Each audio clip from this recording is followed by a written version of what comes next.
بهتر نیست توی سال جدید آیین نیاکانمون رو زنده نگه داریم؟ پس بیاین بعد از این به جای عید نوروز بگیم جشن نوروز و به جای عیدت مبارک بگیم نوروز همایون باد. همچنین در لحظه تحویل سال که میراث نیاکانمونه به جای خوندن دعای عربی این نیایش پارسی رو بخونیم.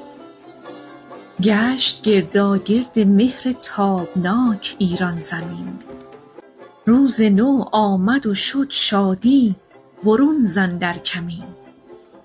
ای تو یزدان ای تو گرداننده مهر و سپهر، برترینش کن برایم این زمان و این زمین.